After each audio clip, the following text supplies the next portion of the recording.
హబక్కూకు గ్రంథం 3వ అధ్యాయం 2వ వచనం మళ్ళీ ఒకసారి చదువుకుందాము. హబక్కూకు గ్రంథం 3వ అధ్యాయం 2వ వచనం. యెహోవా, నిన్ను గూర్చిన వార్త విని నేను భయపడుచున్నాను. యెహోవా, సంవత్సరములు జరుగుచుండగా నీ కార్యము నూతన పరచుము. సంవత్సరములు జరుగుచుండగా దానిని తెలియచేయము. కోపించుచునే వాత్సల్యమును జ్ఞాపకమునకు తెచ్చుకొనుము. హబక్కూకు ఉన్న సమయం గురించి మనం కొన్ని మాటలు ధ్యానం చేస్తూ వస్తున్నాము. గడిచిన ఆదివారం నుంచి నినవే పట్టణము నాశనం అయిపోతున్న సమయం, దేవుడు బబులోని రాజ్యాన్ని తీసుకొని వచ్చి దేవుని యొక్క ప్రజలు నివసిస్తున్న ఇశ్రాయేలు ప్రజలు చెల్లాచెదురై నివసిస్తున్న నినవే పట్టణాన్ని తీర్పు తీరుస్తున్న సమయం. ఆ టైంలో హబక్కూకు వచ్చిన ఒక ప్రశ్న ఏంటి అని అంటే, దేవుడు ఇలా ఎలాగ చేస్తున్నాడు? What is this injustice? దేవుడు యాక్టివ్గా లేడా? దేవుడు అసలు మనల్ని పట్టించుకోవటం లేదా అని ఆయన హృదయంలో నుంచి వచ్చిన ప్రశ్నని దేవుని దగ్గర తీసుకొని వస్తాడు. 2వ అధ్యాయంలో దేవుడు మంచి సమాధానము, అతనికి అర్థమయ్యేలాగా సమాధానాన్ని ఇస్తాడు. దేవుని టైం లైన్ మన టైం లైన్ వేరు, దేవుని మార్గాలు మన మార్గాలు వేరు అని తెలియచేస్తూ, ఎప్పుడు కూడా తప్పు జడ్జి చేయబడకుండా ఉండదు, తప్పుకి జడ్జిమెంట్ తప్పకుండా ఉంటుంది అని చెప్తూ ఆయన కొన్ని రెవల్యూషన్స్ ఇస్తారు. అది అయిపోయిన తర్వాత హబక్కూకు, అయ్యా, నీ గురించి నేను విన్నప్పుడు పాత సంగతులు, నీ ఆసమ్ డీడ్స్, నీవు చేసిన కార్యాలు జ్ఞాపకం చేసుకున్నప్పుడు, వినినప్పుడు నిజంగా నాకు భయం కలుగుతున్నది. అయ్యా ప్రభా, నీ చిత్తమైతే మళ్ళీ సంవత్సరాలు జరుగుతుండగా నీ కార్యాలు జరిపించు ప్రభా అని. హబక్కూకు ఈ ప్రవచనము చేసేటప్పటికి, ఈ ప్రాఫెసీ ఇచ్చేటప్పటికి ఒక ఫ్యూ ఇయర్స్, ఒక 10-15 years ago, జోషియా టైంలో there was a wonderful revival. ఒక 30-40 years ago హిజ్కియా టైంలో there was an excellent revival. 100 years ago నినవే పట్టణము, the greatest revival that is recorded in the Bible, మనం చదువుకున్నాం. You know, he heard so many wonderful works of the lord.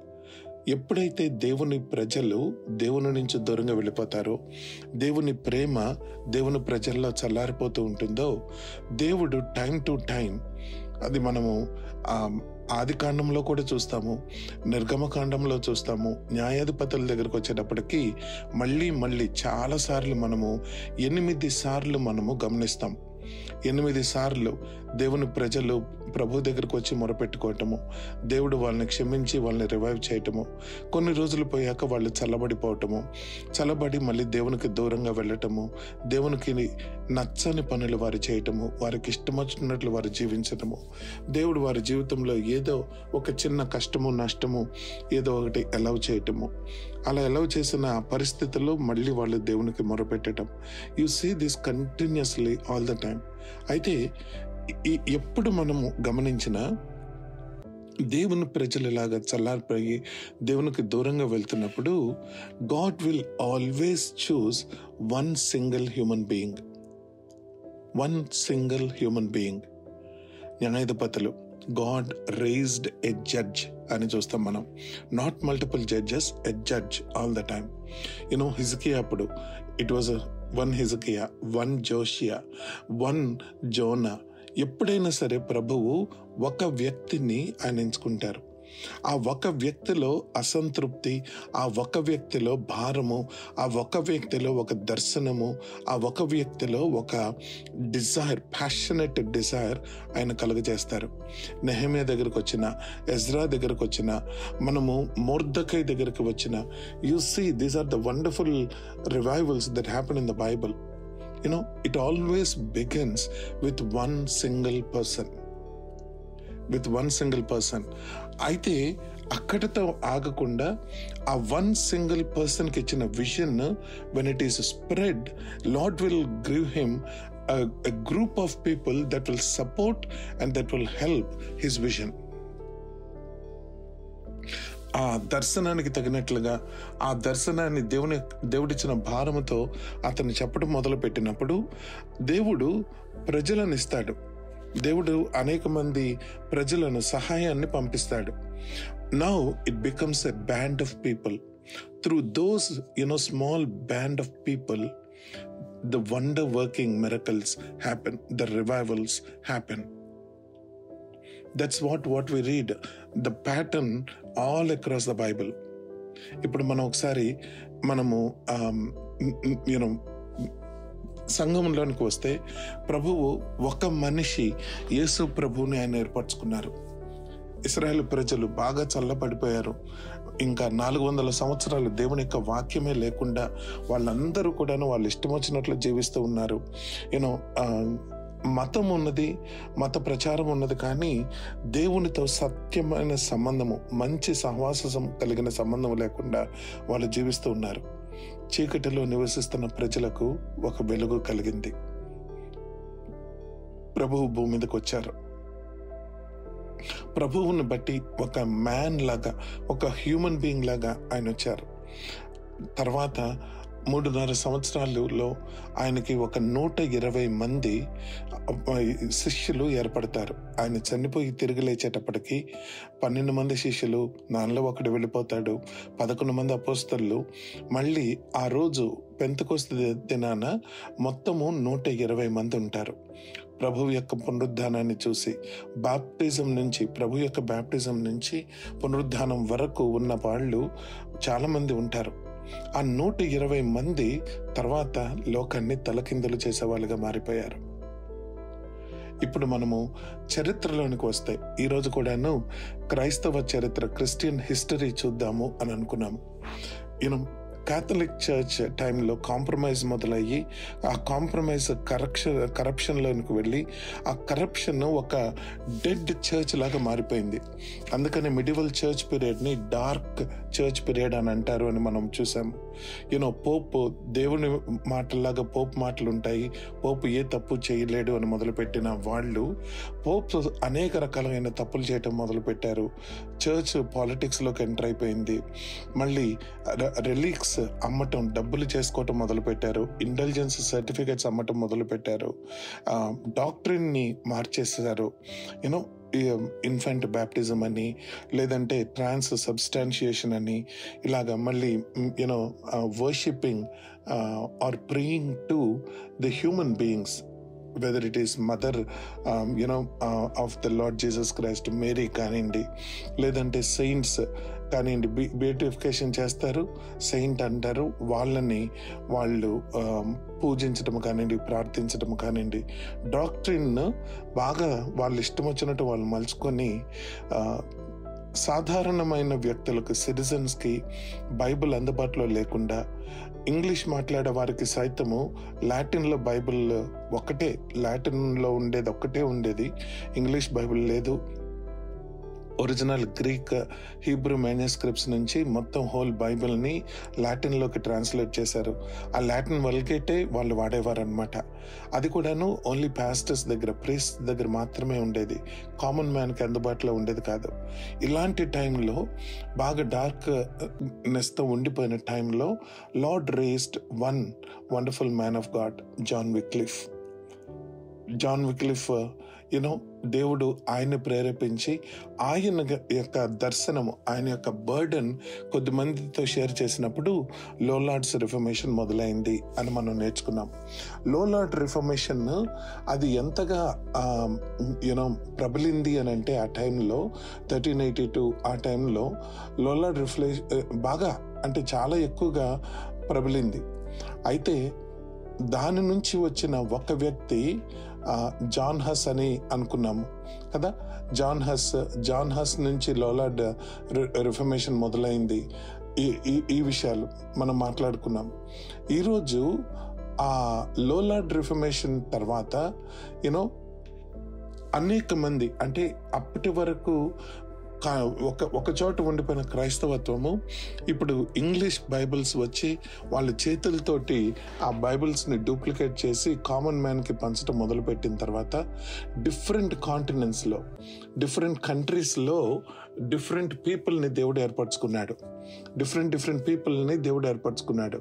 వాళ్ళల్లో ఆ John has ఆయన యొక్క దీనిని బట్టి కొద్దిమంది ఇప్పుడు జర్మనీలోనేమో మార్టిన్ లూథర్ కానివ్వండి, జాన్ విక్లిఫ్ని బట్టి వచ్చిన వాళ్ళు, వీళ్ళందరూ లోలార్డ్ రిఫర్మేషన్ బట్టి వచ్చిన వారు. జర్మనీలో మార్టిన్ లూథర్, ఫ్రాన్స్లో జాన్ కాల్విన్ అని, స్కాట్లాండ్లో జాన్ నాక్స్ గురించి నేను చెప్తాను. Give me Scotland or I die అంటాడు దేవుని సన్నిధిలో. These are the wonderful man of God. స్విట్జర్లాండ్లో జ్వింగ్లీ, వీళ్ళందరినీ దేవుడు ఏర్పరచుకొని, ఒక్కొక్క వ్యక్తిని ఏర్పరచుకొని వాళ్ళకి కొద్దిమంది తోడయ్యి రివైవల్ తీసుకురావడానికి మొదలుపెట్టారు. ఈరోజు దేవుని చిత్తం అయితే ఒక్క రిఫర్మేషన్ గురించి మనము ఆలోచన చేయడానికి ప్రయత్నం చేద్దాం. మార్టిన్ లూథర్ ప్రొటెస్టెంట్ రిఫర్మేషన్కి కారకుడు అని చెప్పుకుంటున్న మార్టిన్ లూథర్ గురించి కొన్ని విషయాలు మాట్లాడుకుందాం. మార్టిన్ లూథర్ జర్మనీలో పుట్టాడు. జర్మనీలో వాళ్ళ నాన్నగారు లాయర్గా పనిచేసేవారు. సో ఇతను కూడా లా చేసి లాయర్గా ఇంకా లాయర్గా స్థిరపడాలి అని అనుకుంటున్న టైంలో సడన్గా అతని యొక్క బెస్ట్ క్లోజ్ ఫ్రెండ్ అతనికి మెరుపు మీద పడి అతను చనిపోతాడు. It's a shocking thing for Martin Luther. అదే టైంలో కొద్ది రోజులు పోయిన తర్వాత ఇతను ఒక సివియర్ థండర్స్టార్మ్లో, వాయిలెంట్ థండర్స్టార్మ్లో ఇరుక్కుంటాడు. ఆ టైంలో ఇతను ఒక మొక్కు చేసుకుంటాడు. ప్రభా, నీవు గనక నన్ను దీని నుంచి బయటపడేస్తే నేను మాంక్ని అయిపోతాను, లాయర్ ఇవన్నీ విడిచిపెట్టి నేను నీ సేవ చేస్తాను, నేను పాస్టర్ని అయిపోతాను అని ఒక ఇది తీసుకుంటాడు. ఆ థండర్స్టార్మ్ నుంచి బయటపడతాడు.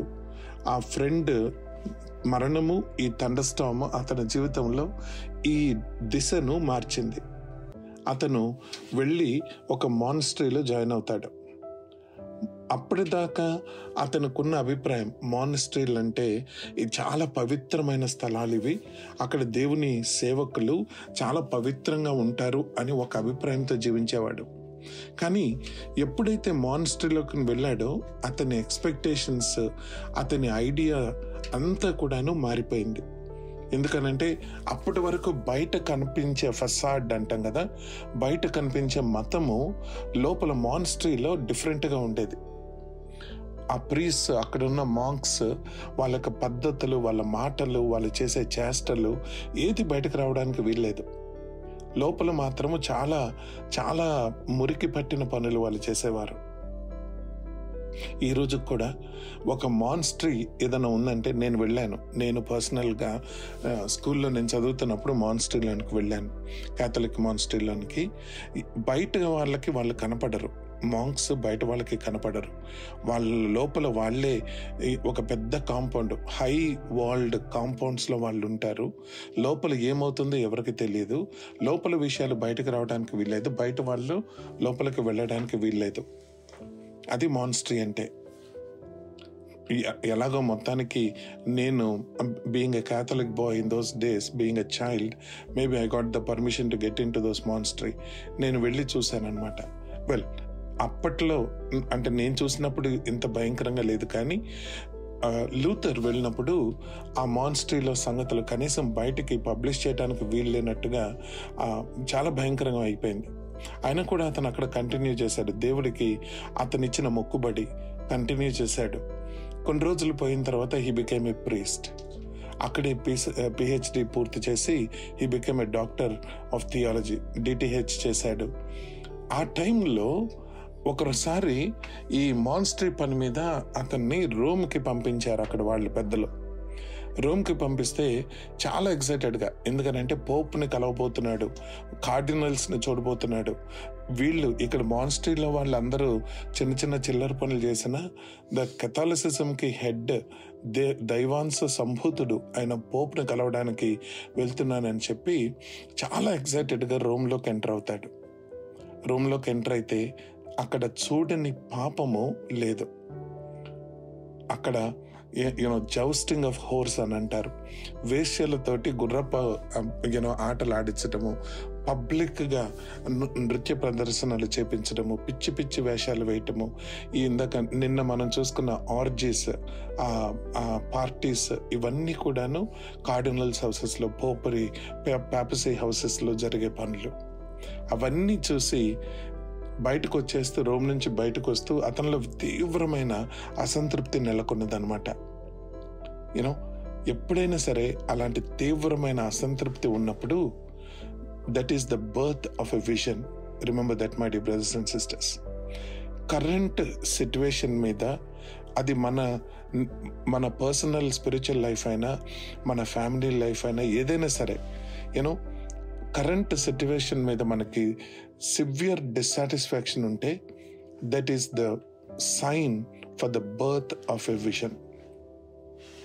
రోమ్ నుంచి బయటకు వస్తూ ఒకసారి తన చెప్పుల్ని దులిపేసి, నిజంగా నీతిపరుడిగా ఎవరైతే బ్రతకాలని అనుకుంటున్నాడో అలాంటి వాడు రోమ్లో ఎంటర్ అవ్వకుండా ఉండును గాక అన్న మాట మాట్లాడేసి బయటకు వచ్చేసి మళ్ళీ జర్మనీ వెళ్ళిపోయి, తన పోప్ తోటి ఇలాగా కేథలిసిజంలో అనేక రకాలైన ఈ తప్పుడు బోధలు ఉన్నాయి, తప్పుడు మాటలు ఉన్నాయి, ఇలా కాదు, చర్చిలో రిఫర్మేషన్ కావాలి అని చెప్పి అతని సజెషన్స్ 95 రిఫర్మేషన్స్ అని వాటిని ఒక చర్చ్ గుమ్మానికి ఆయన నెయిల్ చేస్తాడు.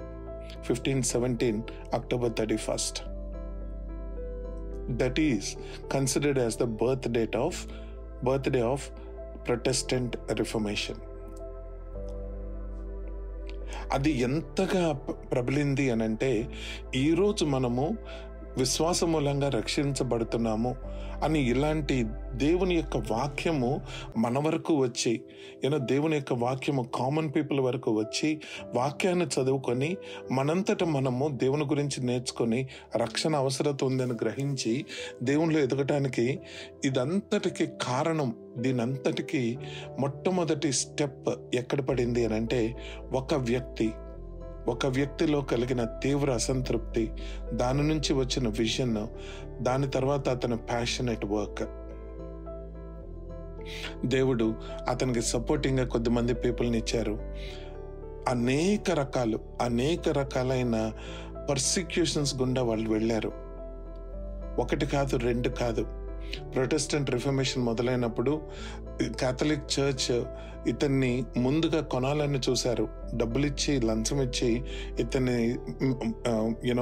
నోరు మూయించాలని చూశారు, ఒప్పుకోలేదు. తర్వాత ఆ లోకల్ కేథలిక్ చర్చ్ అథారిటీస్ అతన్ని సరిచేశారు, ఒప్పుకోలేదు. పోప్ కూడా అతనికి డిగ్రీ ఇస్తాడు, అది కూడా అతను ఖాతరు చేయడు. మనుషులందరూ తిరగబడతారు. చివరికి అతను ఎక్స్కమ్యూనికేట్ చేసిన తర్వాత చంపేయాలని చూస్తారు. మల్టిపుల్ టైమ్స్ అతను మరణం నుంచి తప్పించుకుంటాడు. మిగిలిన అతనితో పాటు ఉన్నవారు చాలా మంది చనిపోతారు. యుద్ధాలు కూడా జరిగాయి. Protestant great wars happened during this Protestant Reformation. ఇదంతా చూసి క్యాథలిక్స్ వాళ్ళు కూడా రీవిజిటింగ్ రిఫర్మేషన్ అని కేథలిక్ చర్చ్లో రిఫర్మేషన్ మొదలు పెట్టారు. కానీ దీనికి తగినట్టు కాదు, వీళ్ళ దేవుని యొక్క వాక్యానుసారం కాకుండా వాళ్ళ డబ్బులు ఎక్కడ పోతాయని చెప్పి ఆ ఇంటెలిజెన్స్ సర్టిఫికేట్ నుంచుకొని ఇంకా రిలిక్స్ నమ్మటం మానేయకుండా, ఆ సైమనీ, ఆ ఎక్స్పెక్టేషన్స్ మానకుండా, అలానే వాళ్ళు ఏదో రిఫర్మేషన్ అనే మాట తీసుకొచ్చారు కానీ ఏది మార్పు చెందలేకుండా అలా ఉండిపోయారు. అప్పుడు చర్చ్ స్ప్లిట్ అయింది, లూథరన్ చర్చ్ మొదలైంది. ఈరోజు మనం ఇవాంజలికల్ డాక్ట్రిన్స్, ప్రొటెస్టెంట్ డాక్ట్రిన్స్ అని మాట్లాడుకునే ఆ great teachings, fundamental teachings, sola scripture alone, sola fide by faith alone, sola gratia through grace alone, sola Christus through Christ alone, sola Deo gloria for the glory of God alone. It's not Pope, it's not anything they say, it's not the Catholic teachings, but it is the word of God. We are saved by the grace of God through faith in God.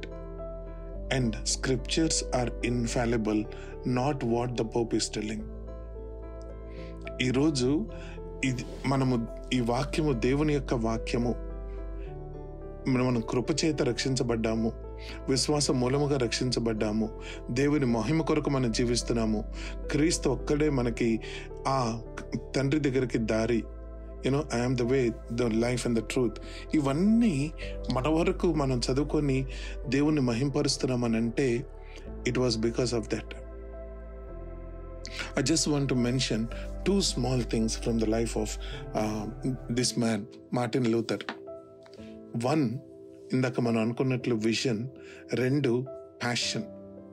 ఒక దైవజనుడు ఈ విధంగా observe చేస్తాడు, where there is no vision people perish. మన అందరికీ తెలుసు, దేవుని వాక్యంలో ఉంది. Where there is no passion churches perish అంట. Where there is no vision people perish. Where there is no passion, the churches perish. ఆలోచన చేయండి ఒకసారి. దేవుని యొక్క వాక్య గ్రంథంలో ఈ రెండిటిని మనము అనేక సార్లు చూస్తాం. One example, Isaiah. In the year that Uzziah died. యెషయా గ్రంథం 6వ అధ్యాయం 1-9 వచనాలు చదువుతున్నప్పుడు ప్రభువు యెషయా భక్తుడికి ఒక దర్శనాన్ని ఇచ్చాడు. ఆ దర్శనం ఏంటి అనంటే, హోలీ హోలీ హోలీ అని హై అండ్ లాఫ్టెడ్ ప్లేస్లో కూర్చున్న దేవుణ్ణి దేవదూతలు, కెరూబులు, సెరాపులు ఆరాధించడం చూస్తాడు. తర్వాత తనను తాను చూసుకుంటాడు. తర్వాత లోకాన్ని చూస్తాడు. I am O unto me, I am unclean and I am living among the people with an unclean lips. I am undone అని అంటాడు. లోకంలోని చూసినప్పుడు ఎవరిని పంపించాలి లోకంలోకి అని అంటే, ఇదిగో ప్రభా నన్ను పంపించు, నేను వెళ్తాను అని అంటాడు. That is vision. మీరు 66 అధ్యాయాలు యెషయా భక్తుడు ప్రవచనాలు చదివితే, ద బుక్స్ ఆఫ్ ఐజయా చదివితే, you will see Isaiah getting back to this vision, the most holy one, the holy one of Israel. ప్రతిసారి కూడాను it is that vision that Drew Isaiah. యెషయా భక్తుని డ్రైవ్ చేసిన ఫ్యాక్టర్ ఏంటి అని అంటే vision. Vision ఒకటి ఉంటే సరిపోతుందా? లేదు, ప్యాషన్ కూడా కావాలి కదండి. Vision, it gives reason, the dissatisfaction for the current and what it can be is the vision అని మనం చాలాసార్లు అనుకుంటూ ఉంటాం. Vision gives reason for the revival. కానీ the methods, the practicality comes only through passion. అది గనక లేకపోతే, passion గనక లేకపోతే బోల్డ్నెస్ ఉండదు. సర్కమ్స్టాన్సెస్ని జయించడానికి డిసిప్లిన్ ఉండదు. నేను దీన్ని అంతం చూడాలి, ఎట్లాగైనా సరే ఇది సక్సెస్ అవ్వాలి అన్న డ్యూరబిలిటీ ఉండదు, డెడికేషన్ ఉండదు. ఇవన్నీ ఎప్పుడు వస్తాయంటే ప్యాషనెట్గా ఉన్నప్పుడు. ఆలోచించండి, ఏలియా భక్తుడు, he is a man of the same passions. Passionate Christian అని అంటే మనం ఏలియా గురించి మాట్లాడుకోవచ్చు. మొత్తం బయలుదేవతలని ఆరాధన జరుగుతూ ఉంటుంది ఇశ్రాయేల్ దేశం అంతా. ఏం చేయాలి, ఎలా చేయాలి, రోషంతో రగిలిపోతూ ఉంటాడు. ఒకవైపు 450 మంది ఇంకోవైపు, అయినా సరే రోషంగా నిలబడతాడు. You see these two in these wonderful visionaries. ఇప్పుడు నిన్న మనం మాట్లాడుకున్న జాన్ హస్ కానివ్వండి, లేదనంటే అంతకుముందు మాట్లాడుకున్న జాన్ విక్లిఫ్ కానివ్వండి, ఇప్పుడు మాట్లాడుకుంటున్న మార్టిన్ లూథర్ కానివ్వండి, జుంగ్లీ కానివ్వండి, జాన్ నాక్స్ కానివ్వండి, లేదంటే ఇప్పుడు కాల్విన్ కానివ్వండి, ఎవరైనా సరే, these are the people that had the vision. They are not satisfied with their current situation. They got the vision and they got the passion to be bold and take it out. Come what may, whatever the circumstances, whatever the persecution that happens, come what may, we will see to it. ఏమండి, ఏలియా భక్తుడు ఒకవైపు ఉండి 450 మంది బయలుదేవత పూజారులు ఒకవైపు ఉంటే 1:450 ఆహాబా పనిచేయడు. ఆహాబు యొక్క సైనికుల అందరూ ఇతనికి విరోధంగా ఉన్నారు, ఏలియాకు విరోధంగా ఉన్నారు. ఏ ధైర్యంతో అతను ఒక్కడే నిలబడ్డాడు? 450 మంది వాళ్ళు ఇతన్ని ఏదన్నా చేయాలనుకుంటే ఇతనికి ఏమన్నా ఇది ఉందా అండి? ఏమన్నా స్టాండ్ ఉందా? చూసారండి, అంటే it doesn't matter what people think, what people do, it doesn't matter. They just want to get the things done. Revival happened. Revivals broke. Our Protestant Reformation ఎంతగా మార్పు తీసుకొచ్చిందంటే యూరోప్ మొత్తము క్రిస్టియానిటీ, యూరోప్ మొత్తం. నేను మొన్న రీసెంట్గా ఒకటి చూస్తున్నాను, what are the top 5 countries with maximum number of Christians అంటే ఇప్పుడు మనం చూసే ఈ అర్మేనియాలు, ఈ పేర్లు ఉన్నాయి చూడండి. It doesn't matter what kind of Christianity that they were in. 99% of the population in those countries are Christians అంట. ఒక చిన్న వ్యక్తి జిమ్ ఎలియట్, పపువా న్యూగిని, ఆస్ట్రేలియా దగ్గర ఒక దట్టమైన అడవి ప్రాంతం, అటవికులు ఉండే ప్రాంతము, దేవుని యొక్క వాక్యాన్ని తీసుకొని వెళ్తాడు. ఎటువంటి సహాయం లేకుండా వెళ్తాడు. Papua New Guinea has got 99.5% of Christianity in the whole country. Protestant Christianity. Think about that, my dear brothers and sisters. What church doing nowadays ఏంటంటే it is standing on the sidewalk looking for the approval of the world anta.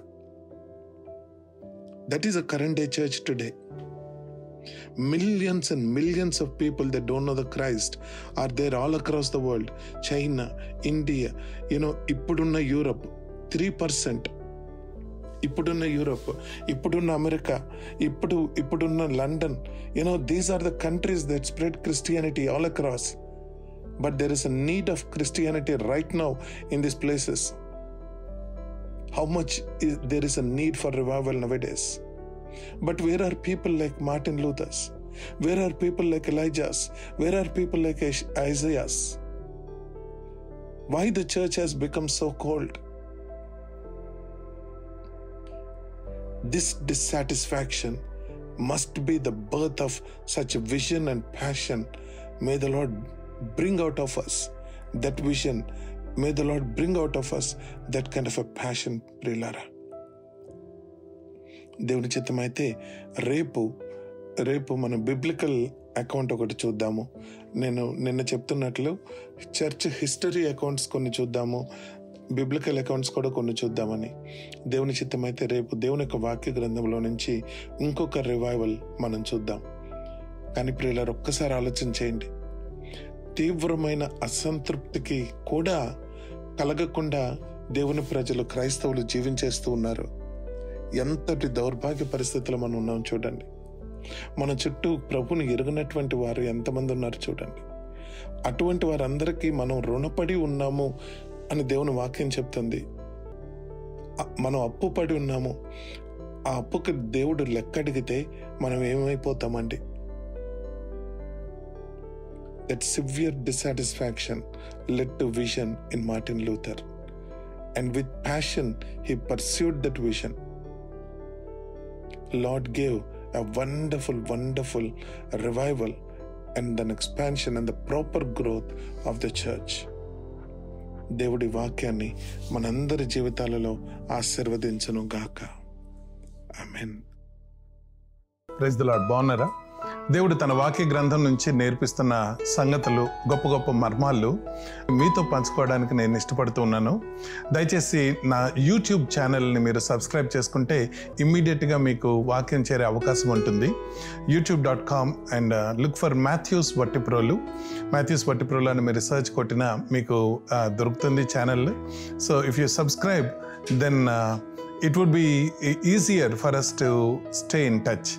దేవుడు మిమ్మల్ని ఇంకా బహుగా తన వాక్యంతో బలపరిచి మిమ్మల్ని దీవించును గాక. God bless you.